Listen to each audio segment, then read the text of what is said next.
جی سلام، ست شری اکال، امید ہے آپ سب خیریت سے ہوں گے۔ مائی نیم حکیم اندرجیت سنگھ فرام خالصہ یونانی دعا خانہ۔ ناظرین، خوراک سے علاج کی سیریز میں آج کا ہمارا ٹاپک سیب ہے۔ خوراک ہمارے جسم میں اہم کردار ادا کرتی ہے۔ کوئی بھی انسان پیدائشی بیمار نہیں ہوتا، اس کی غذا، اس کا ڈائٹ پلان اس کو صحت مند یا بیمار کر دیتی ہے۔ بعض لوگوں کو سیب کا مناسب وقت اور مناسب مقدار میں استعمال پتہ نہ ہونے کی وجہ سے ان کو فائدے کی بجائے نقصان ہو جاتا ہے۔ تو اسی کے تحت آج میں آپ لوگوں کے ساتھ سیب کے کچھ فائدے اور نقصان کے بارے میں بات کروں گا کہ کیسے آپ سیب کا بہتر استعمال کر کے بہت سی بیماریوں کے علاج کے ساتھ ساتھ کافی بیماریوں سے بچ بھی سکتے ہیں۔ اکثر مریض مجھ سے پوچھتے ہیں کہ ہم نے بہت زیادہ سنا ہے کہ سیب کا استعمال نہار منہ کرنا چاہیے، رات کو نہیں کرنا چاہیے۔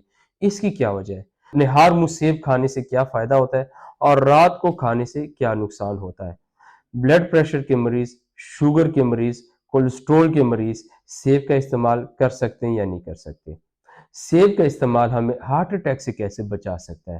سیب کا استعمال معدے کے مسائل میں کیسے بہتر ثابت ہوتا ہے اور معدے کے مریض سیب کا استعمال کر سکتے یا نہیں؟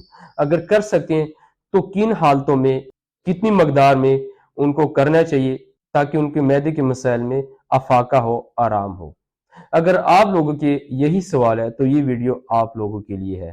تو چلتے ہیں سیب کے فائدے اور نقصان کی طرف۔ سیب کو دنیا کا سب سے صحت مند پھل کہا جاتا ہے اور دنیا کے اکثر ڈاکٹر جو ہے وہ سیب کھانے کی تجویز کرتے ہیں۔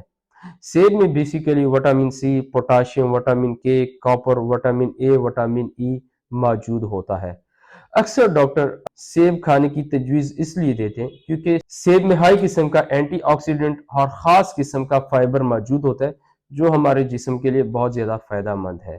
سیب کھانے سے آپ کا وزن بھی کم ہو سکتا ہے، جی ہاں، کیونکہ سیب میں فائبر ہوتا ہے اور سیب کھانے سے گیس، قبض اور معدے کے مسائل حل ہوتے ہیں۔ اسی کے ساتھ ساتھ سیب کھانے سے آپ کو بھوک کم لگتی ہے جس کے ساتھ آپ کا وزن تیزی سے کم ہوتا ہے۔ سیب کھانے سے دل صحت مند رہتا ہے۔ سیب دل کے لیے بہت زیادہ فائدہ مند ہے اور اگر آپ ڈیلی روٹین میں سیب کھاتے ہیں تو ہارٹ اٹیک کے 50% چانسز کم ہو جاتے ہیں۔ جن لوگوں کا بلڈ پریشر ہائی ہوتا ہے، جن لوگوں کا بیڈ کولیسٹرول لیول زیادہ ہے، وہ لوگ سیب کا استعمال ضرور کریں کیونکہ سیب کھانے سے جسم میں بڑھے ہوئے بیڈ کولیسٹرول کی مقدار کم ہوتی ہے اور اس طرح بیڈ کولیسٹرول کی وجہ سے بی پی ہائی ہوتا ہے، وہ بھی کافی زیادہ بہتر ہو جاتا ہے۔ تو جن لوگوں کا بیڈ کولیسٹرول زیادہ ہے اور بی پی ہائی ہوتا ہے ان لوگوں کے لیے نہار منہ سیب کھانا بہت زیادہ فائدہ مند ہے۔ ڈیلی سیب کھانے سے شوگر کے چانسز بہت زیادہ کم ہو جاتے ہیں کیونکہ سیب میں بہت زیادہ وٹامنز ہوتے ہیں اور آپ کی دل اور دماغ کو تر و تازہ رکھتے ہیں، اس لیے سیب کا استعمال بہت زیادہ بہتر ہے۔ اکثر جب ہڈیاں مضبوط کرنے کی بات آئے تو ہمارے ذہن میں دودھ کا خیال آتا ہے، لیکن دودھ کے علاوہ بھی سیب کا بھی استعمال بہت زیادہ بہتر ہے۔ ہڈیاں مضبوط کرنے کے لیے سیب بھی بہت زیادہ فائدہ مند ہے، تو سیب کا استعمال آپ کی ہڈیوں کو مضبوط رکھتا ہے اور آپ کو ایک نئی طاقت دیتا ہے۔ تو چلتے ہیں سیب کی نقصان کی طرف۔ ویسے ڈائریکٹلی تو سیب کا کوئی بھی نقصان نہیں ہے، لیکن اگر مناسب وقت، مناسب مقدار اور صحیح طریقے سے استعمال نہ کریں تو ہمیں فائدے کی بجائے نقصان بھی ہو سکتا ہے۔ جیسے کہ سیب کاٹنے کے بعد اگر ہم اس کو رکھیں تو وہ کالا ہو جاتا ہے۔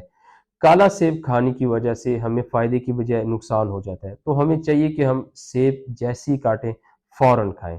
جن لوگوں کا معدہ کمزور ہے وہ لوگ سیب کا استعمال چھلکے کے ساتھ نہ کریں، چھلکے کے بغیر سیب کا استعمال کریں کیونکہ جلدی ہضم ہو جاتا ہے۔ سیب کے بیج کاٹتے وقت ہمیں نکال لینے چاہیے کیونکہ سیب کے بیج زہریلے ہوتے ہیں، اگر زیادہ بیج کھائے جائیں تو ہمیں نقصان ہو سکتا ہے۔ جو لوگ کسی قسم کی بھی دوائی کھا رہے ہیں وہ لوگ سیب کے جوس کا استعمال بالکل بھی نہ کریں کیونکہ سیب کے جوس کے استعمال سے دوائی جذب ہونے کی رفتار کم ہو جاتی ہے جس سے آپ کو فائدے کی بجائے نقصان ہو سکتا ہے۔ ایسے لوگ جو دوائیاں کھا رہے ہیں چھلکا اتار کے سیب کھائیں کیونکہ چھلکا اتار کے سیب کھانے سے جلدی ہضم ہو جاتا ہے۔ تو امید کرتا ہوں کہ اس ویڈیو سے آپ لوگوں کو کافی زیادہ فائدہ ہوگا اور یہ ویڈیو دیکھنے کے بعد آپ لوگ سیب کا بہتر سے استعمال کریں گے۔ ملتے ہیں کسی دوسرے انفارمیٹیو ویڈیو میں، تب تک کے لیے اپنا خیال رکھیں۔ اللہ حافظ۔ پاکستان زندہ باد۔